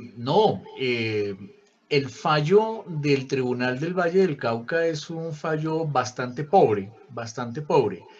El único fundamento medianamente serio que esgrime este tribunal es que Colombia es un Estado laico y dice que es un Estado laico por vía constitucional, lo cual no es cierto. Técnicamente no es cierto. Técnicamente nuestra Constitución no dice que Colombia sea un Estado laico. Es más bien una deducción jurisprudencial que se ha hecho del principio de igualdad. Primero. Segundo, comete un error de principiante. Yo creo que ni siquiera un estudiante de segundo año de Derecho comete ese error, y es tratar el concepto de Estado laico como un derecho fundamental.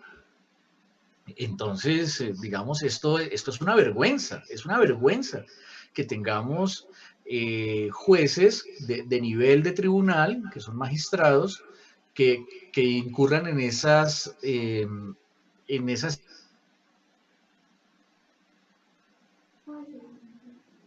Corte selecciona este caso para un fallo, que reconozca que el presidente no deja de ser humano por ser presidente y que puede expresar su sentimiento religioso dentro de unos límites. ¿Cuál es el límite? Que no intente transformar la laicidad del Estado orientándolo hacia un Estado confesional. Ese sería el límite de los pronunciamientos que a título personal haga el presidente. Entonces, yo esperaría que la Corte ampare el derecho de libertad religiosa del presidente. Sí, el fallo es bastante precario. Se nota que es un afán mediático y un afán de pugnacidad política de, no sé si de estos jueces o de la persona que presentó la tutela en contra del presidente. Bien, una pregunta que es para cada uno de los ponentes, de Darío Bruno, que dice: la Iglesia Católica en cada país de los expositores hizo concretos pedidos ante las autoridades respectivas para tener cultos, reuniones presenciales con protocolos específicos. Si lo hicieron, ¿cuál fue el resultado? Bueno, brevemente de Argentina, gracias Darío.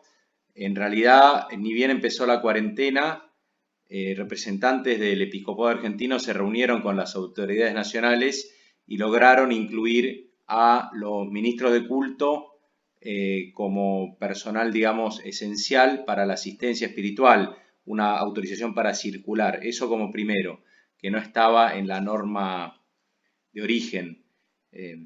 Y después, bueno, lo más relevante es lo que dije de esta declaración, que seguramente la conoces bien y si no está en internet, pero fue una declaración conjunta y referida al ámbito en realidad de la ciudad. Del resto no puedo decir nada más. Sergio. Gracias, Gabriel. No. La Iglesia Católica Colombiana, o en Colombia mejor, la Iglesia Católica en Colombia no ha hecho peticiones concretas. Por el contrario, creo que ha asumido una actitud muy, muy solidaria para con el gobierno, para con los gobernantes locales también. Primero, mostrándose muy, muy solícita para el acatamiento de las restricciones iniciales y mostrándose muy colaboradora frente a las distintas disposiciones que han ido tomando los gobernantes. Eso yo creo que es muy valioso de destacar. Y ellos mismos, los obispos y los sacerdotes, frente a sus fieles, en un principio fueron los primeros multiplicadores de los mensajes de las autoridades públicas. Primero. Segundo,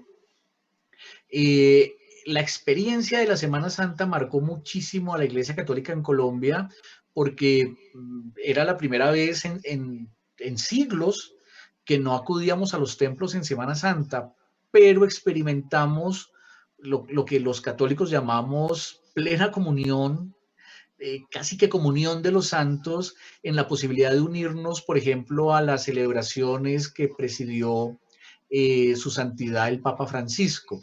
Y muchos no católicos también se sumaron a eso y entonces se descubrió el valor tan importante que tenían estas herramientas. Hoy, en igualdad de condiciones con otras confesiones religiosas, se acató la directiva del presidente y lo que hizo la conferencia episcopal fue reaccionar de manera muy eficiente presentando un protocolo común para las celebraciones, un protocolo de bioseguridad común. Y entonces creo que hay que destacar y aplaudir esa postura de la Iglesia Católica de no hacer exigencias, colaborar con el Estado y ser digamos, disciplinada en el cumplimiento de las exigencias, porque en últimas nos favorece a todos. Como fieles, poder acudir a los templos, pero también como ciudadanos colaborar evitando ser factores de riesgo. Alberto. Bueno, en México también técnicamente la Iglesia Católica Mexicana no existe, la Iglesia Católica en México, y si queremos ser más precisos, cada una de las diócesis que son autónomas, pues se rigen de acuerdo a las instrucciones del obispo del lugar.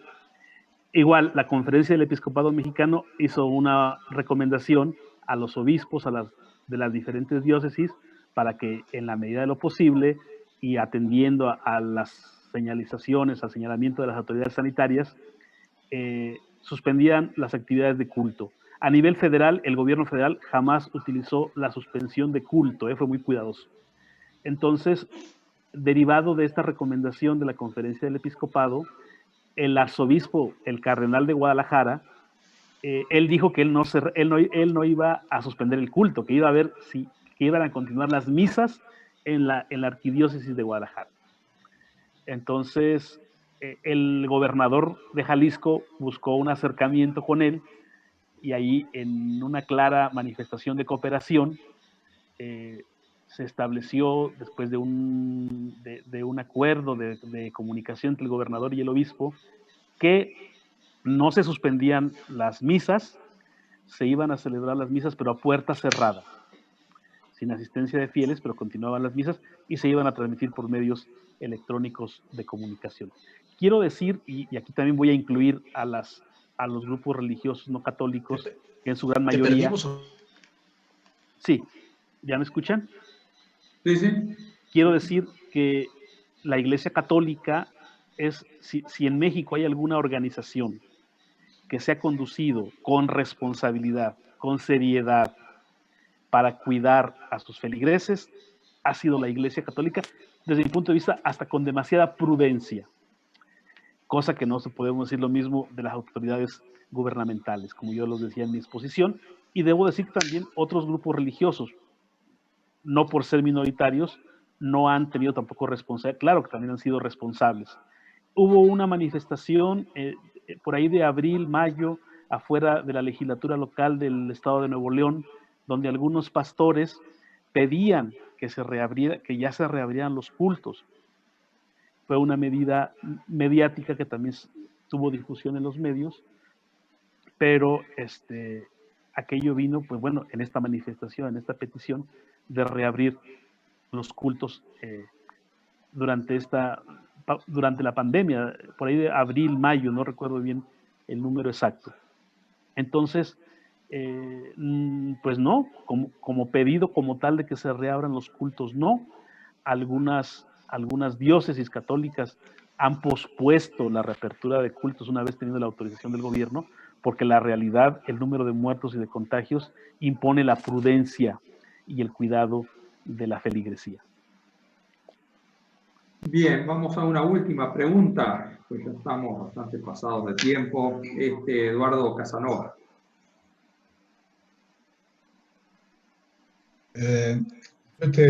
Por chat había preguntado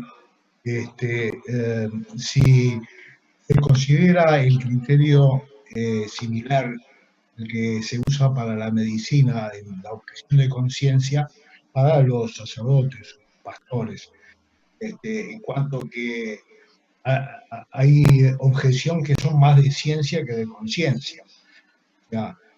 Por ejemplo, según nos decían en México, habían prohibido a los niños que asistan por riesgo de infección, igual que los mayores de 65 años, al templo. Sin embargo, ya está demostrado en todo el mundo de que los niños son los que representan menos riesgo de toda la población, cual eso parece contradictorio. Al mismo tiempo, uno podría admitir que hubiese limitaciones similares a las que se utilizan, por ejemplo, para acudir a la asistencia médica biológica. De hecho, se ha limitado la concurrencia de gente al sanatorio, hasta llegar a un límite donde se ve que los efectos son peores que el remedio. Pero si uno traslada lo mismo a la asistencia espiritual, parece muy claro. O sea que no se puede, en nombre de la justicia y de la libertad, limitar el derecho a la salud espiritual, como tampoco se puede limitar el derecho a la salud biológica.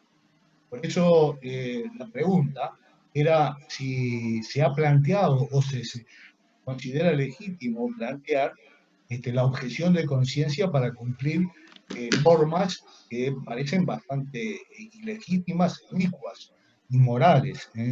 Esa es la pregunta que quería plantearle a los exponentes.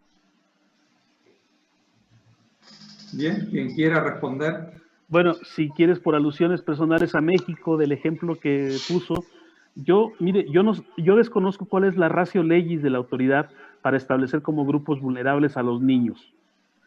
Pero sí le digo yo que las escuelas en México, en todo el país, escuelas privadas y públicas están cerradas. Me parece que Octavio atinadamente mencionó que en la provincia de San Juan, Argentina, según anoté aquí, ya se reabrieron o se van a reabrir las clases. Acá es impensable. Acá es impensable. Somos el tercer, ahí sí les ganamos a los argentinos, somos el tercer país con más muertes en el mundo.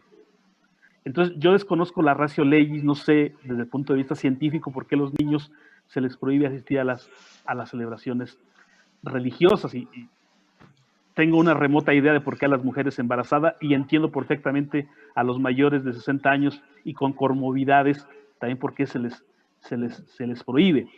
Entonces, yo en este momento, yo soy un férreo defensor de la objeción de conciencia, déjeme decirle, pero en este momento ni nuestros tribunales federales van a entrar al fondo del asunto, ni va a ser un desgaste, va a ser un desprestigio para decir, bueno, objeción de conciencia en este aspecto. Me parece que sí hay muchas violaciones a derechos humanos, sí, coincido también con usted. Ha habido violaciones a derechos humanos en muchos casos, pero siento que no es el momento procesal, dirían los abogados, para plantear ahora serie de objeciones de conciencia por la cantidad de muertos y porque sí urge que se controle, que se pueda domar esta pandemia, como han dicho algunos. Entonces yo no sería de la idea de que se pudieran presentar objeciones de conciencia. Y también nuestros tribunales no les interesa el tema de la objeción de conciencia, ¿sí? Yo estoy seguro que nuestros tribunales federales no entrarían. Por ahí hay el antecedente antes de la pandemia de un amparo que la Corte Mexicana conoció para proteger el día sábado de unos médicos adventistas del séptimo día, que es un antecedente importante, pero no sé si en este momento pueda ser factible presentar el tema de la objeción de conciencia por la cantidad de muertos que hay. Eduardo, simplemente como dato de color, que no sé si responde la pregunta, posiblemente no, pero esta semana en Buenos Aires, algo similar a la objeción de conciencia se produjo con un deportista que hace remo, practica remo, y él vio muy discrecional toda la normativa del gobierno que autorizan a jugar al fútbol, pero no al remo o al tenis sí o al otro, como que no son medidas proporcionales, eso es lo que yo digo. Y él, no digo objeción de conciencia, pero directamente una desobediencia civil, dijo yo me voy a meter al agua con mi bote y que me venga a sacar la policía. Y lo dijo por Twitter y se metió al agua y creo que no pasó nada, pero fue como un acto de desobediencia. Eduardo, te saludo. Gracias por la pregunta. Yo reconozco que tal vez no la comprendí bien. Entonces, desde mi precariedad te respondo. Yo creería que si bien el derecho con el que limita y tiene unas fronteras más activas la libertad religiosa es el derecho de libertad de conciencia, porque muchas personas construyen su conciencia a partir de categorías religiosas. Pero hoy por hoy, en nuestros ordenamientos jurídicos, hay una clara diferenciación entre libertad religiosa y libertad de conciencia, de tal suerte que la libertad religiosa puede defenderse, puede protegerse desde la misma libertad religiosa sin necesidad de mediar por la libertad de conciencia. Y cierro con una también anécdota que sucedió hace tal vez unos 20 días. En medio de la pandemia, una comunidad vulnerable ocupó un espacio público y la decisión de la policía fue desalojarlos por la fuerza. En medio de la diligencia, como dicen los abogados, en medio de la diligencia, sale un patrullero, que así ese es el nombre técnico de los agentes de policía, y dice: mi conciencia no me permite desalojar a estas personas que sufren más de lo que estoy sufriendo yo, y me niego a cumplir la orden que me dieron mis superiores. Se armó el revuelo en el país, medio país en favor del patrullero, medio país en contra del patrullero. Ya terminó el proceso disciplinario en su contra, fue destituido, tiene una sanción disciplinaria, es decir, que su conciencia no fue objeto de valoración y fue juzgado por desacato a orden de un superior. Y su acto bondadoso de no querer maltratar a una población vulnerable pasó, como decimos en Colombia, de agache. Nadie lo valoró realmente. Entonces, el tema de la conciencia, el tema de la objeción de conciencia en estos tiempos de COVID-19 está bastante golpeado.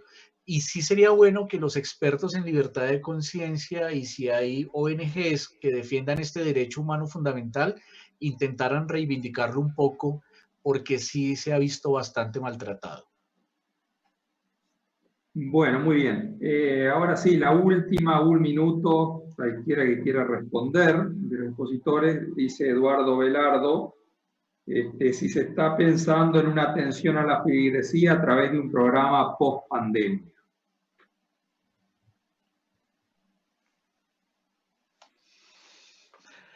No sé, bueno, no sé, yo desconozco. Creo que la incertidumbre de la que hablábamos al comienzo hace que todavía ni siquiera los más optimistas estén hablando de pospandemia.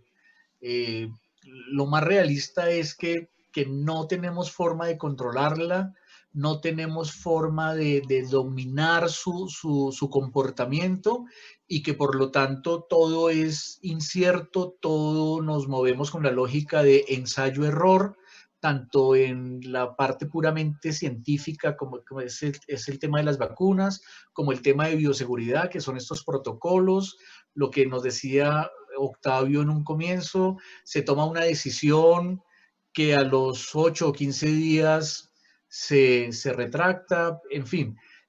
Creo que es tan compleja la pandemia que todavía no hay forma de pensar en la pospandemia. Ojalá un día ya empecemos a pensar en pospandemia, lo que se llama la nueva realidad, porque ese sería un signo de esperanza, si ya empezáramos a pensar en clave de pospandemia.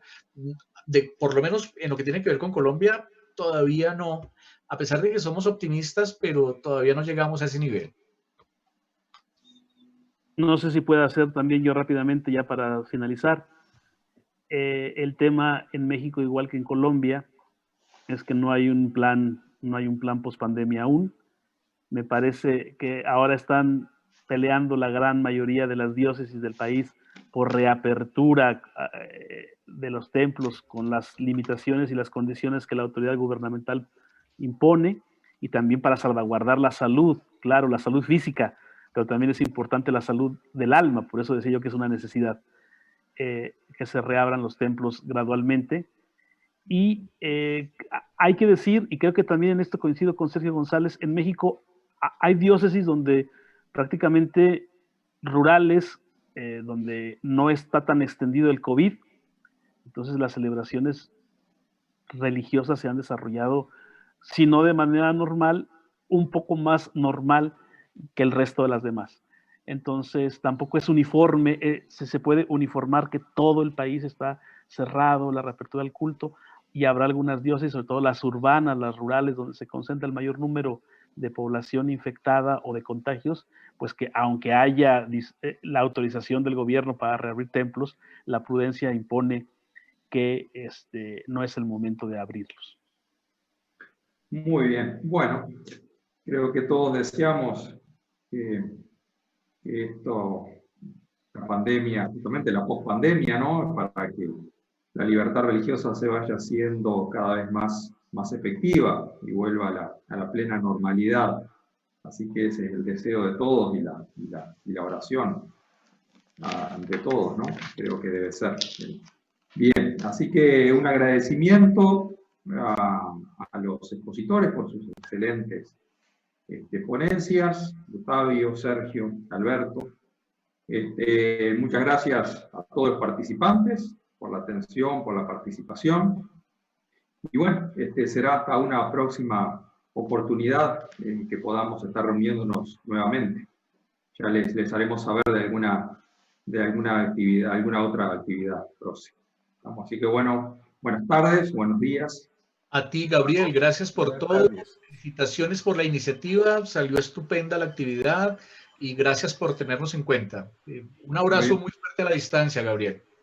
Igualmente, todos. Muchas gracias. Muchas gracias a todos. Gracias. Gracias a todos. Gracias. Feliz resto de tarde. Gracias.